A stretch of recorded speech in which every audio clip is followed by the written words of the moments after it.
News ಎಟ್ 6ಗೆ ಸ್ವಾಗತ. ನಾನು ಶುಭಶ್ರೀ ಜೈನ್. ರಾಜ್ಯದಲ್ಲಿ ರಕ್ಕಸ ಮಳೆಗೆ ಬಿದ್ದಿರೋ ಬಲಿಗಳು ಎಷ್ಟು? ವರುಣಾಘಾತಕ್ಕೆ ಉತ್ತರ ಕರ್ನಾಟಕ, ಮಲೆನಾಡು, ಕರಾವಳಿ ಕಂಗಾಲಾಗಿದ್ದು ಹೇಗೆ? ಅನ್ನದಾತರಿಗೆ ಮಳೆ ಕಣ್ಣೀರು ತರಿಸ್ತಿರೋದು ಹೇಗೆ? ಬೆಂಗಳೂರಿನಲ್ಲಿ ಈದ್ಗಾ ಮೈದಾನ ದಂಗಲ್ ಭುಗಿಲೆದ್ದಿದ್ದು ಹೇಗಿತ್ತು? ಸಿದ್ದರಾಮಯ್ಯ ವಿರುದ್ಧ ಎಚ್ಡಿಕೆ ರಾಂಗ್ ಆಗಿದ್ದು ಹೇಗೆ? ಬೆಂಗಳೂರಿನಲ್ಲಿ ತಾಯಿ ಮಗು ಸಾವಿನ ಸುತ್ತ ಅನುಮಾನ ಎದ್ದಿದ್ದು ಯಾಕೆ? ಕರುನಾಡಿನ ಜನರಿಗೆ ವರುಣಾಸುರ ಶಾಕ್ ಕೊಡ್ತಿರೋದು ಹೇಗೆ?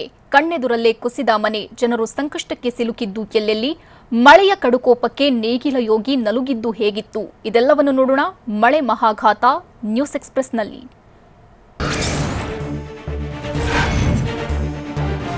ರಾಜ್ಯದಲ್ಲಿ ಕಂಡು ಕೇಳರಿಯದ ಮಳೆಗೆ ಜನರು ವಿಲವಿಲ ಅಂತಿದ್ದಾರೆ. ವರುಣಾಘಾತಕ್ಕೆ ಸೂರುಗಳು ಸರ್ವನಾಶ ಆಗಿದ್ದು ಬೆಳೆ ನೀರು ಪಾಲಾಗಿದೆ. ವರುಣನ ಕಡುಕೋಪಕ್ಕೆ ರಾಜ್ಯದ ಜನರು ಪತರುಗುಟ್ಟಿ ಹೋಗಿದ್ದಾರೆ. ರಸ್ತೆಗಳು, ಸೇತುವೆಗಳನ್ನ ಜಲಾಸುರ ಹೊತ್ತೊಯ್ದಿದ್ದಾನೆ. ಅನ್ನದಾತರು ಬೆಳೆದಿದ್ದ ಬೆಳೆ ಸಂಪೂರ್ಣ ನೀರು ಪಾಲಾಗಿ ಜನರು ಕಂಗೆಟ್ಟು ಕೂತಿದ್ದಾರೆ. ಅನ್ನದಾತರ ಬದುಕಿಗೆ ಮರಣ ಮಳೆ ಕೊಳ್ಳಿ ಇಟ್ಟಿದ್ದು ರಾಜ್ಯದ ಜನರು ನಲುಗುವಂತಾಗಿದೆ.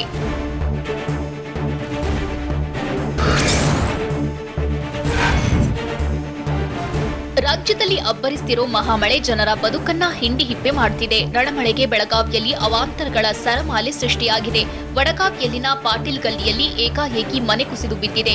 ರಂಜಿತ್ ಚೌಹಾಣ್ ಎಂಬುವರಿಗೆ ಸೇರಿದ ಮನೆ ಕುಸಿದಿದ್ದು ಕಂಗಾಲಾಗಿದ್ದಾರೆ. ಗೋಡೆ ಕುಸಿಯುವಾಗ ನಿವಾಸಿಗಳು ಹೊರಗೆ ಓಡಿ ಬಂದಿದ್ದಾರೆ. ಓಡಿ ಬಂದು 4 ಜೀವ ಉಳಿಸಿಕೊಂಡಿದ್ದಾರೆ. ಕುಂದಾನಗರಿಯಲ್ಲಿ ಸುರಿಯುತ್ತಿರೋ ರಣಚಂಡಿ ಮಳೆ ಜನರ ಬದುಕನ್ನ ಬರ್ಬಾದ್ ಮಾಡಿದೆ.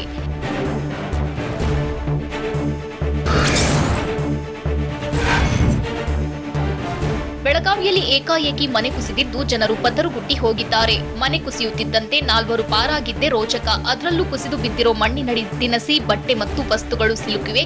ಎಲ್ಲವನ್ನ ಕಳೆದುಕೊಂಡು ಕುಟುಂಬಸ್ಥರು ಬೀದಿಗೆ ಬಂದಿದ್ದಾರೆ. ರಣಮಳೆ ಜನರಿಗೆ ಕಣ್ಣೀರ ಪ್ರವಾಹವನ್ನೇ ತರಿಸುತ್ತಿದೆ. ಸೂಕ್ತ ಪರಿಹಾರ ಕೊಡುವಂತೆ ಕುಟುಂಬಸ್ಥರು ಮನವಿ ಮಾಡಿದ್ದಾರೆ.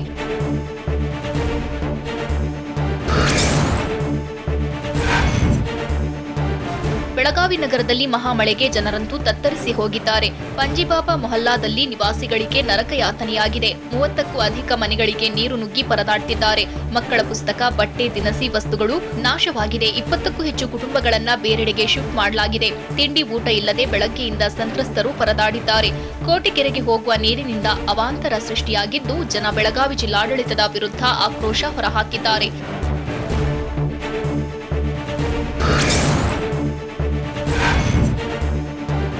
ವರುಣಾಘಾತಕ್ಕೆ ಕುಂದಾನಗರಿ ಜನರು ಕಂಗೆಟ್ಟು ಕೂತಿದ್ದಾರೆ. ಉತ್ತರ ಕರ್ನಾಟಕ ಭಾಗದಲ್ಲಿ ಮಳೆ ಅಲ್ಲೋಲ ಕಲ್ಲೋಲವನ್ನೇ ಸೃಷ್ಟಿಸಿದೆ. ಬೆಳಗಾವಿಯಲ್ಲಿ ಅಪಾಯದ ಮಟ್ಟ ಮೀರಿ ಘಟಪ್ರಭಾ ನದಿ ಹರಿಯುತ್ತಿದೆ. ಸೇತುವೆ ಮೇಲೆ ಘಟಪ್ರಭಾ ನದಿಯ ನೀರು ಹರಿಯುತ್ತಿದೆ. ಗೋಕಾಕ್, ಶಿಂಗಳಾಪುರ ರಸ್ತೆ ಸಂಪರ್ಕ ಕಟ್ಟಾಗಿದ್ದು ಜನ ಪರದಾಡೋ ಪರಿಸ್ಥಿತಿ ನಿರ್ಮಾಣವಾಗಿದೆ. ಸೇತುವೆ ಮೇಲೆ ಓಡಾಟಕ್ಕೆ ನಿರ್ಬಂಧ ಹೇರಲಾಗಿದ್ದು ಬ್ಯಾರಿಕೇಡ್ ಹಾಕಿ ರಸ್ತೆ ಬಂದ್ ಮಾಡಲಾಗಿದೆ.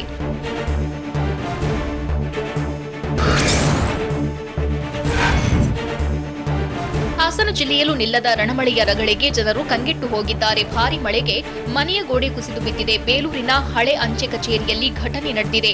ಸುನಂದ ಎಂಬುವರಿಗೆ ಸೇರಿದ ಮನೆಗೋಡೆ ಕುಸಿತವಾಗಿದ್ದು ಬದುಕು ಬೀದಿಗೆ ಬಂದಿದೆ. ಇದ್ದೊಂದು ಸೂರು ಕಳೆದುಕೊಂಡು ಕುಟುಂಬ ಕಂಗಾಲಾಗಿದೆ. ಹಾಸನ ಜಿಲ್ಲೆಯಲ್ಲಿ ಜಮೀನುಗಳಿಗೆ ನೀರು ನುಗ್ಗಿದ್ದು ಅನ್ನದಾತರು ಪರದಾಡ್ತಿದ್ದಾರೆ. ಸೂಕ್ತ ಪರಿಹಾರ ನೀಡುವಂತೆ ಜನರು ಮನವಿ ಮಾಡಿದ್ದಾರೆ.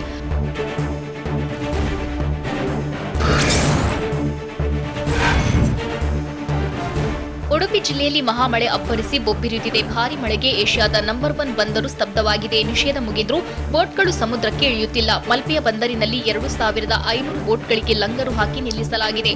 ಪ್ರತಿನಿತ್ಯ 5 ರಿಂದ 6 ಕೋಟಿ ರೂಪಾಯಿ ನಷ್ಟವಾಗ್ತಿದೆ. ಮಳೆಯ ಆರ್ಭಟಕ್ಕೆ ಕರಾವಳಿ ಜನರು ಕಂಗೆಟ್ಟು ಕೂತಿದ್ದಾರೆ. ಅಪಾರ ಪ್ರಮಾಣದ ಆಸ್ತಿಪಾಸ್ತಿ ಕೂಡ ಹಾನಿಯಾಗಿದೆ.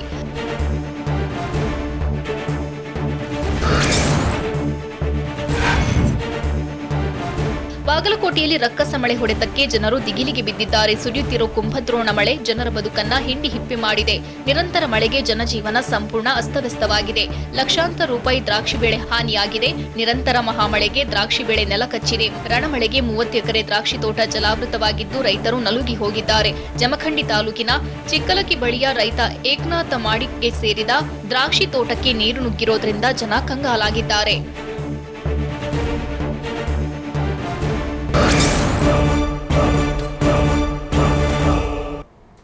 ಬೆಳಗಾವಿ ಜನರ ಬದುಕನ್ನ ಜಲಾಸುರ ಬರ್ಬಾದ್ ಮಾಡಿದ್ದು ಹೇಗೆ? ಕ್ಲಿನಿಕ್ಗೆ ನೀರು ಎಂಟ್ರಿ ಆಗ್ತಿದ್ದಂತೆ ಜನರು ಕಂಗೆಟ್ಟು ಕೂತಿದ್ದು ಎಲ್ಲಿ? ರಾಜ್ಯದಲ್ಲಿ ಮರಣ ಮಳೆಗೆ ಉಸಿರು ನಿಲ್ಲಿಸಿರೋದು ಎಷ್ಟು ಮಂದಿ? ಇದೆಲ್ಲವನ್ನು ನೋಡೋಣ ಮಳೆ ಅವಾಂತರ ನ್ಯೂಸ್ ಎಕ್ಸ್‌ಪ್ರೆಸ್‌ನಲ್ಲಿ. ಕುಂದನಗರಿ ಬೆಳಗಾವಿಯಲ್ಲಿ ವರುಣ ಶಾಕ್ ಮೇಲೆ ಶಾಕ್ ನೀಡಿದ್ದಾನೆ. ಬೆಳಗಾವಿಯಲ್ಲಿ ಮಳೆಯ ಹೊಡೆತಕ್ಕೆ ಮುಖ್ಯ ರಸ್ತೆಗಳು ಕೆರೆಯಂತಾಗಿದ್ವು. ಶ್ರೀನಗರ ಗಾರ್ಡನ್ ಮತ್ತು ಪೋರ್ಟ್ ರಸ್ತೆಯಲ್ಲಿ ಮಳೆ ನೀರು ತುಂಬಿ ಅವಾಂತರವೇ ಸೃಷ್ಟಿಯಾಗಿತ್ತು. ರಸ್ತೆ ಮೇಲೆ 2 ಅಡಿಯಷ್ಟು ನೀರು ನಿಂತಿದ್ದರಿಂದ ಜನ ಪರದಾಡಿದ್ರು. ಜೀವವನ್ನ ಕೈಯಲ್ಲಿ ಹಿಡಿದು ಸವಾರರು ಓಡಾಡುತ್ತಿದ್ದ ದೃಶ್ಯಗಳು ಕಂಡುಬಂತು. ಭಾರೀ ಪ್ರಮಾಣದಲ್ಲಿ ರಸ್ತೆ ಮೇಲೆ ನೀರು ನಿಂತಿದ್ದರಿಂದ ಬ್ಯಾರಿಕೇಡ್ ಹಾಕಿ ಪಾಲಿಕೆ ಸಿಬ್ಬಂದಿ ರಸ್ತೆ ಬಂದ್ ಮಾಡಿದ್ರು.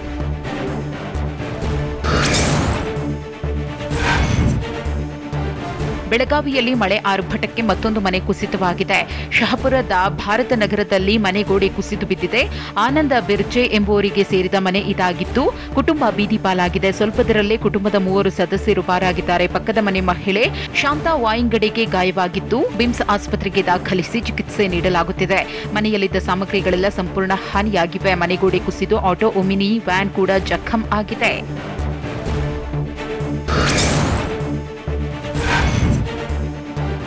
ಬೆಳಗಾವಿಯ ಶ್ರೀನಗರದಲ್ಲಿ ಮಳೆಯಿಂದ ಅವಾಂತರವೇ ಸೃಷ್ಟಿಯಾಗಿದೆ. ಶ್ರೀನಗರದಲ್ಲಿ ರಸ್ತೆ ಬದಿಯ ಕಾಂಪ್ಲೆಕ್ಸ್ಗೆ ಮಳೆ ನೀರು ಎಂಟ್ರಿ ಕೊಟ್ಟಿತ್ತು.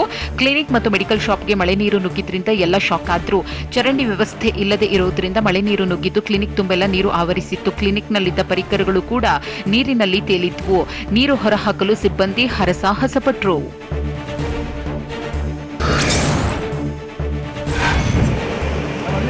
ಚಿಕ್ಕಮಗಳೂರಿನ ಮಲೆನಾಡು ಭಾಗದಲ್ಲಿ ಭಾರೀ ಮಳೆಯಾಗುತ್ತಿದೆ. ಭದ್ರಾ ನದಿ ಭೂರ್ಗರೆತಕ್ಕೆ ಹೆಬ್ಬಾಳೆ ಸೇತುವೆ ಜಲಾವೃತವಾಗಿದೆ. ಸೇತುವೆ ಮುಳುಗಿ ಕಳಸ ಮತ್ತು ಹೊರನಾಡು ಸಂಪರ್ಕ ಕಡಿತವಾಗಿದ್ದು ವಾಹನ ಸವಾರರು ಪರದಾಡುವ ಪರಿಸ್ಥಿತಿ ನಿರ್ಮಾಣವಾಗಿದೆ. 5 ಅಡಿಗಳಷ್ಟು ಎತ್ತರಕ್ಕೆ ಭದ್ರಾ ನದಿ ಹರಿತಾ ಇದ್ದು ಸಂಚಾರ ಬಂದ್ ಆಗಿ ವಾಹನ ಸವಾರರು ಹೈರಾಣಾಗಿದ್ದಾರೆ. ಕಾಫಿನಾಡಲ್ಲಿ ಮಳೆ ಸಂಕಷ್ಟಗಳ ಸರಮಾಲೆಯನ್ನ ಸೃಷ್ಟಿ ಮಾಡಿದೆ.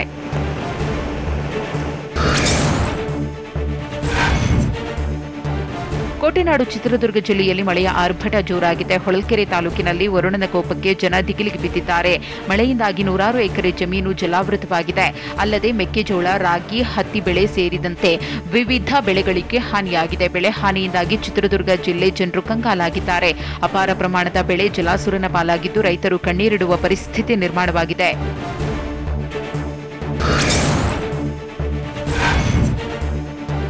ರಾಜ್ಯದಲ್ಲಿ ಭಾರೀ ಮಳೆಯಿಂದ ಅಪಾರ ನಷ್ಟ ಸಂಭವಿಸಿದೆ ಅಂತ ಬೆಂಗಳೂರಿನಲ್ಲಿ ಕಂದಾಯ ಸಚಿವ ಆರ್ ಅಶೋಕ್ ಹೇಳಿದ್ರು. ಈಗಾಗಲೇ ಸಿಎಂ ಜಿಲ್ಲಾವಾರು 4 ಸಭೆ ಮಾಡಿದ್ದಾರೆ. 14 ಜಿಲ್ಲೆಗಳು ಅತಿವೃಷ್ಟಿ ಮತ್ತು ಪ್ರವಾಹ ಪೀಡಿತವಾಗಿವೆ. 161 ಗ್ರಾಮಗಳು ಅತಿವೃಷ್ಟಿ ಮತ್ತು ಪ್ರವಾಹ ಪೀಡಿತವಾಗಿವೆ. 21,727 ಜನರು ಪ್ರವಾಹದಿಂದ ಸಂತ್ರಸ್ತರಾಗಿದ್ದಾರೆ. ಮಳೆ ನಿಂತ ಮೇಲೆ ಎಷ್ಟು ಹಾನಿಯಾಗಿದೆ ಅಂದಾಜು ಮಾಡ್ತೇವೆ.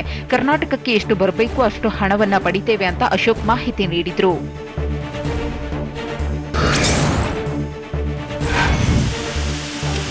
ರಾಜ್ಯದಲ್ಲಿ ಮಳೆ ಆರ್ಭಟದಿಂದಾಗಿ ಫಾಲ್ಸ್ಗಳಿಗೆ ಜೀವಕಳೆ ಬಂದಿದೆ. ಜಿಟಿ ಮಳೆ, ತಂಪು ಕೂಲ್ ರೀತಿ ವೆದರ್ ಆಗಿದೆ. ಚಾರ್ಮಡಿ ಘಾಟ್ನಲ್ಲಿ ಪ್ರಕೃತಿ ಸೊಬಗು ನೋಡಿ ಪ್ರವಾಸಿಗರು ದಿಲ್ಖುಷಾಗಿದ್ದಾರೆ. ರಸ್ತೆಯ ಇಕ್ಕೆಲಗಳಲ್ಲಿ 100 ಫಾಲ್ಸ್ ಧುಮ್ಮಿಕ್ತಾ ಇವೆ. ಸುಂದರ ಕಾವ್ಯ ದೃಶ್ಯಕ್ಕೆ ಪ್ರವಾಸಿಗರೆಲ್ಲರೂ ಮನಸೂತಿದ್ದಾರೆ. ಚಿಕ್ಕಮಗಳೂರು ದಕ್ಷಿಣ ಕನ್ನಡ ಸಂಪರ್ಕಿಸುವ ಘಾಟ್ನಲ್ಲಿ ಸೆಲ್ಫಿ ಫೋಟೋ ಕ್ಲಿಕ್ಕಿಸಿಕೊಂಡು ಪ್ರವಾಸಿಗರು ಮಸ್ತಿ ಮಾಡಿದ್ದಾರೆ.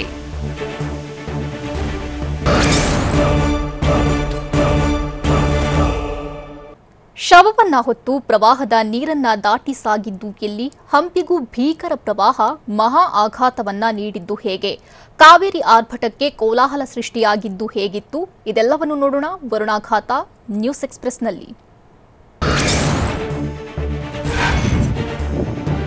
ತುಂಗಭದ್ರಾ ನದಿ ಆರ್ಭಟಕ್ಕೆ ಅನ್ನದಾತರು ಕಣ್ಣೀರಿಡುವಂತಾಗಿದೆ. ತುಂಗಭದ್ರಾ ಡ್ಯಾಂನಿಂದ ಹೆಚ್ಚಿನ ನೀರು ಬಿಡುಗಡೆ ಮಾಡಲಾಗಿದ್ದು ಸಂಕಷ್ಟಗಳ ಪ್ರವಾಹವೇ ಸೃಷ್ಟಿಯಾಗಿದೆ. ಹಂಪಿಯ ಹಲವು ಸ್ಮಾರಕಗಳು ಸಂಪೂರ್ಣವಾಗಿ ಜಲಾವೃತ ಆಗಿದೆ. ಪುರಂದರದಾಸರ ಮಂಟಪ ಹಾಗೂ ಸಾಲು ಮಂಟಪ, ಧಾರ್ಮಿಕ ವಿಧಿವಿಧಾನಗಳ ಮಂಟಪವು ಜಲಾವೃತ ಆಗಿದೆ. ಡ್ಯಾಂನಿಂದ ನದಿಗೆ 1.10 ಲಕ್ಷ ಕ್ಯೂಸೆಕ್ ನೀರು ರಿಲೀಸ್ ಮಾಡಲಾಗಿದೆ. ಡ್ಯಾಂನಿಂದ ಹೆಚ್ಚಿನ ನೀರು ಬಿಟ್ಟಿದ್ದು ನದಿ ಪಾತ್ರದ ಜನರು ನಡುಗಿ ಹೋಗಿದ್ದಾರೆ.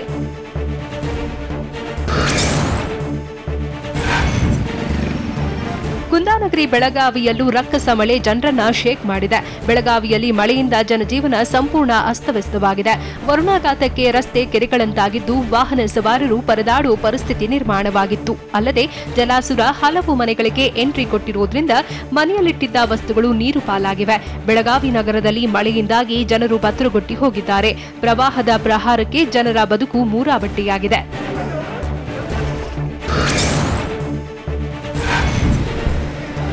ಬೆಳಗಾವಿಯಲ್ಲಿ ವರುಣದೇವ ಅಬ್ಬರಿಸಿ ಬೊಬ್ಬಿರಿಯುತ್ತಿದ್ದಾನೆ. ರಕ್ಕಸ ಮಳೆಗೆ ಕುಂದಾನಗರಿ ಜನರು ಕಂಗಾಲಾಗಿ ಹೋಗಿದ್ದಾರೆ. ಬೆಳಗಾವಿ ಜಿಲ್ಲೆಯಲ್ಲಿ ಭಾರಿ ಮಳೆ ಆಗ್ತಿರುವುದರಿಂದ ಮುನ್ನೆಚ್ಚರಿಕೆ ಕ್ರಮವಾಗಿ ಶಾಲೆಗಳಿಗೆ ರಜೆಯನ್ನ ಘೋಷಣೆ ಮಾಡಲಾಗಿದೆ. ಬೆಳಗಾವಿ ನಗರ, ಬೆಳಗಾವಿ ತಾಲೂಕು, ಖಾನಾಪುರ ತಾಲೂಕಿನ ಅಂಗನವಾಡಿ ಹಾಗೂ ಶಾಲೆಗಳಿಗೆ ರಜೆ ನೀಡಲಾಗಿದೆ. ರಜೆ ಘೋಷಿಸಿ ಜಿಲ್ಲಾಧಿಕಾರಿ ನಿತೇಶ್ ಪಾಟೀಲ್ ಆದೇಶವನ್ನ ಹೊರಡಿಸಿದ್ದಾರೆ.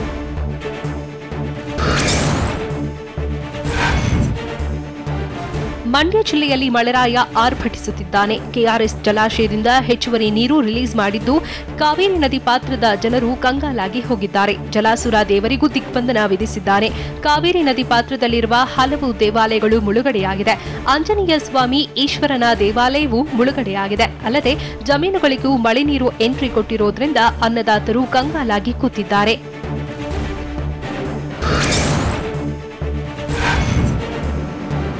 ಸಕ್ಕರೆ ನಾಡು ಮಂಡ್ಯ ಜನರಿಗೆ ಮಳೆ ಶಾಕ್ ಮೇಲೆ ಶಾಕ್ ನೀಡುತ್ತಿದೆ. ಮಂಡ್ಯ ಜಿಲ್ಲೆಯ ಶ್ರೀರಂಗಪಟ್ಟಣದಲ್ಲಿರುವ ವೆಲ್ಲೆಸ್ಲಿ ಸೇತುವೆ ಮುಳುಗು ಹಂತಕ್ಕೆ ತಲುಪಿದೆ. ಹೀಗಾಗಿ ವೆಲ್ಲೆಸ್ಲಿ ಸೇತುವೆ ಮೇಲೆ ಭಾರೀ ವಾಹನಗಳಿಗೆ ಸಂಚಾರ ನಿಷೇಧ ಹೇರಲಾಗಿದೆ. ಕಾವೇರಿ ನದಿಯ ನೀರಿನ ಪ್ರಮಾಣ ಹೆಚ್ಚಾದರೆ ಸೇತುವೆ ಮುಳುಗಡೆ ಆಗುವುದು ಫಿಕ್ಸ್ ಆಗಿದೆ. ವೆಲ್ಲೆಸ್ಲಿ ಸೇತುವೆ ಬಳಿ ಇರುವ ದೇಗುಲಗಳು ಮುಳುಗಡೆಯಾಗಿದೆ. ನದಿ ಪಾತ್ರದ ಜನರು ಎಚ್ಚರಿಕೆಯಿಂದ ಇರುವಂತೆ ಜಿಲ್ಲಾಡಳಿತ ಸೂಚನೆ ನೀಡಿದೆ.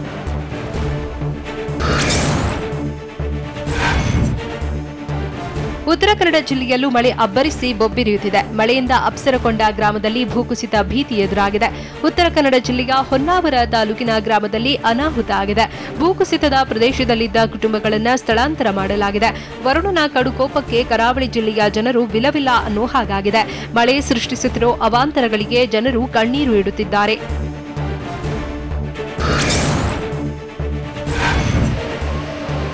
ಕೋಲಾರದಲ್ಲಿ ಮಳೆ ಆರ್ಭಟಿಸುತ್ತಿರುವುದರಿಂದ ಜಲಾಶಯಗಳಿಗೆ ಜೀವಕಳೆ ಬಂದಿದೆ. ಕೋಲಾರದಲ್ಲಿ ಮೊದಲ ಬಾರಿಗೆ ಯರಾಗೋಳ್ ಡ್ಯಾಂ ಭರ್ತಿಯಾಗಿದೆ. ಇದರಿಂದ ಕೋಲಾರ ಜಿಲ್ಲೆಯ ಅನ್ನದಾತರ ಮೊಗದಲ್ಲಿ ಮಂದಹಾಸ ಮೂಡಿದೆ. ಬಂಗಾರಪೇಟೆಯ ತಾಲೂಕಿನಲ್ಲಿ ಈ ಜಲಾಶಯ ಇದ್ದು ಅನ್ನದಾತರು ಖುಷಿಯಾಗಿದ್ದಾರೆ. ಜಲಾಶಯ ವೀಕ್ಷಣೆಗೆ ಪ್ರವಾಸಿಗರ ದಂಡೆ ಹರಿದು ಬರುತ್ತಿದೆ.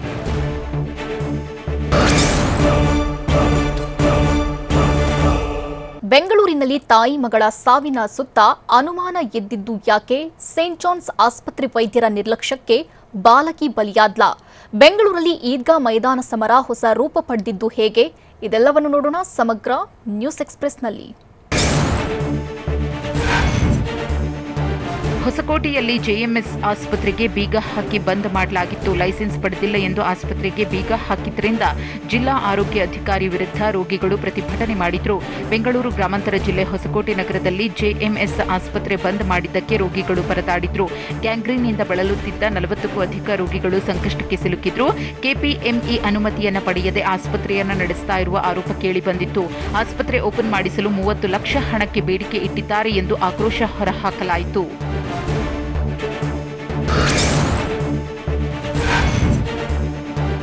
ಬೆಂಗಳೂರಿನ ಎಲೆಕ್ಟ್ರಾನಿಕ್ ಸಿಟಿಯಲ್ಲಿ ಫುಟ್ಪಾತ್ ಅಂಗಡಿಗಳ ತೆರವು ಕಾರ್ಯ ಮಾಡಲಾಯಿತು. ಬೆಂಗಳೂರು ದಕ್ಷಿಣ ತಾಲೂಕಿನ ನೀಲಾದ್ರಿ ನಗರದಲ್ಲಿ ಅಂಗಡಿ ತೆರವು ಮಾಡಿದ್ರು. ದೊಡ್ಡ ತೋಗೂರು ಗ್ರಾಮ ಪಂಚಾಯಿತಿ ಈ ತೆರವು ಕಾರ್ಯ ನಡೆಸಿತು. ಯಾವುದೇ ನೋಟಿಸ್ ನೀಡದೆ ಅಂಗಡಿಗಳನ್ನು ತೆರವು ಮಾಡಿರುವ ಆರೋಪ ಕೇಳಿಬಂದಿದ್ದು, ದೊಡ್ಡ ತೋಗೂರು ಗ್ರಾಮ ಪಂಚಾಯಿತಿ ವಿರುದ್ಧ ಅಂಗಡಿ ಮಾಲೀಕರು ಆಕ್ರೋಶ ವ್ಯಕ್ತಪಡಿಸಿದ್ರು. ಸಾರ್ವಜನಿಕರ ಅನುಕೂಲಕ್ಕಾಗಿ ಅಂಗಡಿ ತೆರವು ಮಾಡಲಾಗ್ತಿದೆ ಅಂತ ದೊಡ್ಡ ತೋಗೂರು ಗ್ರಾಮ ಪಂಚಾಯಿತಿ ಪಿಡಿಒ ರವಿ ಗಾಣಿಗ ಹೇಳಿಕೆ ನೀಡಿದ್ರು.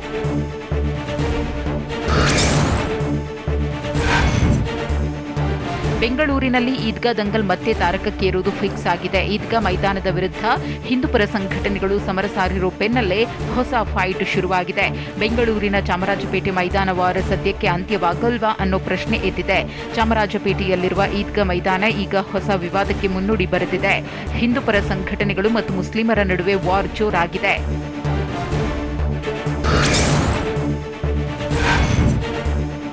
ಬೆಂಗಳೂರಿನ ಚಾಮರಾಜಪೇಟೆಯಲ್ಲಿರೋ ಈದ್ಗಾ ಮೈದಾನ ಈಗ ಮತ್ತೆ ಸುದ್ದಿಯಲ್ಲಿದೆ. ಈದ್ಗಾ ಗೋಡೆ ನೆಲಸಮಕ್ಕೆ ಹಿಂದೂ ಸಂಘಟನೆ ಆಗ್ರಹಿಸಿದೆ. ಹಿಂದೂ ಹಬ್ಬಗಳ ಆಚರಣೆಗೆ ಈದ್ಗಾ ಗೋಡೆ ಅಡ್ಡಿಯಾಗುತ್ತಿದೆ ಎಂದು ಹೊಸ ವರಸೆ ಆರಂಭಿಸಿದೆ. ಮೈದಾನ ಕಂದಾಯ ಇಲಾಖೆಯ ಸ್ವತ್ತು ಅನ್ನೋದಾದ್ರೆ ಮೈದಾನಕ್ಕೆ ಗೋಡೆ ಯಾಕೆ ಬೇಕು ಅಂತ ಹಿಂದೂಪರ ಸಂಘಟನೆಗಳು ರಾಜ್ಯ ಸರ್ಕಾರಕ್ಕೆ ಪ್ರಶ್ನೆ ಹಾಕಿವೆ. ಚಾಮರಾಜಪೇಟೆಯಲ್ಲಿನ ಈದ್ಗಾ ಮೈದಾನದ ವಿರುದ್ಧ ಹಿಂದೂಪರ ಸಂಘಟನೆಗಳು ಹೊಸ ಬ್ರಹ್ಮಾಸ್ತ್ರ ಪ್ರಯೋಗಿಸಿವೆ.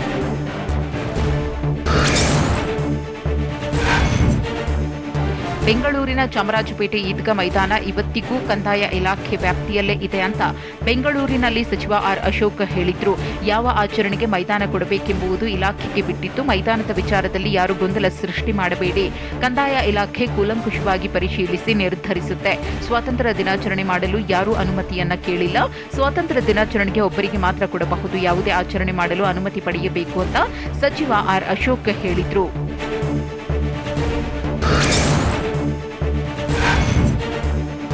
ರಾಜ್ಯಸಭೆಯಲ್ಲಿ ಕೇಂದ್ರ ಸಂಸದೀಯ ವ್ಯವಹಾರಗಳ ಸಚಿವ ಪ್ರಹ್ಲಾದ್ ಜೋಶಿ ಅವರು ಕನ್ನಡದಲ್ಲಿ ಮಾತನಾಡಿದರು. ಉಪರಾಷ್ಟ್ರಪತಿ ಮತ್ತು ರಾಜ್ಯಸಭೆ ಸಭಾಪತಿ ವೆಂಕಯ್ಯ ನಾಯ್ಡು ಅವರಿಗೆ ಬೀಳ್ಕೊಡುಗೆ ಭಾಷಣವನ್ನ ಪ್ರಹ್ಲಾದ್ ಜೋಶಿ ಕನ್ನಡದಲ್ಲೇ ಮಾಡಿದ್ರು. ಕರ್ನಾಟಕದ ಜೊತೆ ವೆಂಕಯ್ಯ ನಾಯ್ಡು ಉತ್ತಮ ಬಾಂಧವ್ಯ ಮತ್ತು ಮಾತೃಭಾಷೆಯ ಬಗ್ಗೆ ಅಭಿಮಾನವನ್ನ ಹೊಂದಿದ್ದಾರೆ.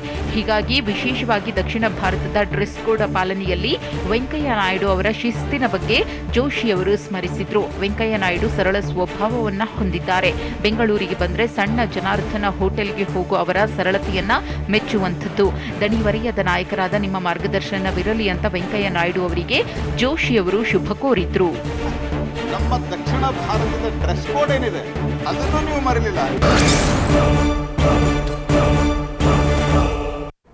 ಸಿದ್ದು ವಿರುದ್ಧ ಎಚ್ಡಿಕೆ ಕೆಂಡವಾಗಿದ್ದು ಹೇಗೆ? ಎಚ್ಡಿಕೆಗೆ ಕನಕಪುರ ಬಂಡೆ ಡಿಚ್ಚಿ ಹೊಡೆದಿದ್ದು ಹೇಗಿತ್ತು? ಸಿದ್ದರಾಮೋತ್ಸವ ಭಯ ಎಂದ ಕೈಕಲಿಗಳಿಗೆ ಬಿಜೆಪಿ ಕೊಟ್ಟ ಟಕ್ಕರೇನು? ಇದೆಲ್ಲವನ್ನು ನೋಡೋಣ ಟಾಕ್ ವಾರ್ ನ್ಯೂಸ್ ಎಕ್ಸ್‌ಪ್ರೆಸ್‌ನಲ್ಲಿ. ರಾಜ್ಯ ರಾಜಕೀಯದಲ್ಲಿ ನಾಯಕರ ನಡುವೆ ಟಾಕ್ ಫೈಟ್ ತಾರಕಕ್ಕೇರಿದೆ. ಸಿದ್ದರಾಮಯ್ಯ ವಿರುದ್ಧ ಮಾಜಿ ಸಿಎಂ ಎಚ್ಡಿ ಕುಮಾರಸ್ವಾಮಿ ಬೆಂಕಿ ಉಗುಳಿದ್ದಾರೆ. ಸರಣಿ ಟ್ವೀಟ್ ಮೂಲಕ ಸಿದ್ದರಾಮಯ್ಯ ವಿರುದ್ಧ ಹರಿಹಾಯ್ದಿದ್ದಾರೆ. ಸ್ವಯಂ ಘೋಷಿತ ಸಂವಿಧಾನ ರಕ್ಷಕ ಸಿದ್ದರಾಮಯ್ಯ ಮತ್ತೆ ಜೆಡಿಎಸ್ ಬಗ್ಗೆ ವಿಷವನ್ನ ಕಾರಿಕೊಂಡಿದ್ದಾರೆ. ಸ್ವಾತಂತ್ರ್ಯ ಹೋರಾಟಕ್ಕೆ ಜೆಡಿಎಸ್ ಕೊಡುಗೆ ಪ್ರಶ್ನಿಸಿದ್ದಾರೆ. ಸ್ವಾತಂತ್ರ್ಯ ಹೋರಾಟಕ್ಕೆ ಜೆಡಿಎಸ್ ಕೊಡುಗೆ ಇರಲಿ, ಈ ಸೋಗಲಾಡಿ ಸಿದ್ಧ ಸೂತ್ರಧಾರನ ಕೊಡುಗೆ ಏನು ಅಂತ ಸಿದ್ದರಾಮೋತ್ಸವದ ಬಗ್ಗೆ ಎಚ್ಡಿಕೆ ಕಿಡಿಕಾರಿದ್ದಾರೆ.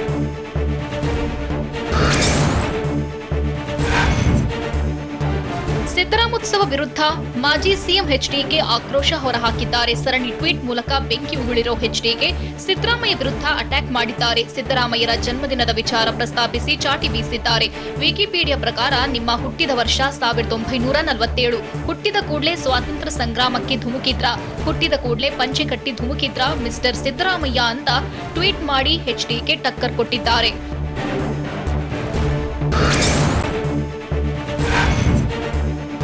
ವಿಪಕ್ಷ ನಾಯಕ ಸಿದ್ದರಾಮಯ್ಯ ವಿರುದ್ಧ ಮಾಜಿ ಸಿಎಂ ಎಚ್ಡಿಕೆ ಟ್ವೀಟಾಸ್ತ್ರ ಪ್ರಯೋಗಿಸಿದ್ದಾರೆ. ಜೆಡಿಎಸ್ ಸ್ಥಾಪನೆ ಆಗಿದ್ದೇ 1999ರಲ್ಲಿ. ಆಗ ನೀವು ಎಲ್ಲಿದ್ರಿ ಎಂದು ಸಿದ್ದರಾಮಯ್ಯರನ್ನ ಎಚ್ಡಿಕೆ ಪ್ರಶ್ನಿಸಿದ್ದಾರೆ. ನಿಮಗೂ ಕಾಂಗ್ರೆಸ್ ಪಕ್ಷಕ್ಕೂ ಏನು ಸಂಬಂಧ? ನೀವು ಕಾಂಗ್ರೆಸ್ ಸೇರಿದ್ದು 2006ರಲ್ಲಿ. ಏನು ನೈತಿಕತೆ ಇದೆ? ಪಕ್ಷದ ಪೂರ್ವಪರ ಬಗ್ಗೆ ಮಾತನಾಡಲು ಏನು ನೈತಿಕತೆ ಇದೆ? ಗೆದ್ದಲು ಕಟ್ಟಿಕೊಂಡ ಹುತ್ತಕ್ಕೆ ಹಾವಿನಂತೆ ಸೇರಿಕೊಂಡ ನೀವು ಸ್ವಾರ್ಥ ಬೀಜಾಸುರನಾಗಿ ಎಲ್ಲರನ್ನೂ ನುಂಗುತ್ತಿದ್ದೀರಾ. ಪಕ್ಷದ ಮೂಲ ನಾಯಕರನ್ನೆಲ್ಲ ನುಂಗುತ್ತಿರುವ ಬಕಾಸುರನ ಬಾಯಲ್ಲಿ ಹೋರಾಟದ ಪಾರಾಯಣವೇ. ನಿಮ್ಗೆ ಅದು ಬೇರೆ ಕೇಡು ಎಂದು ದಳಪತಿ ಲೇವಡಿ ಮಾಡಿದ್ದಾರೆ.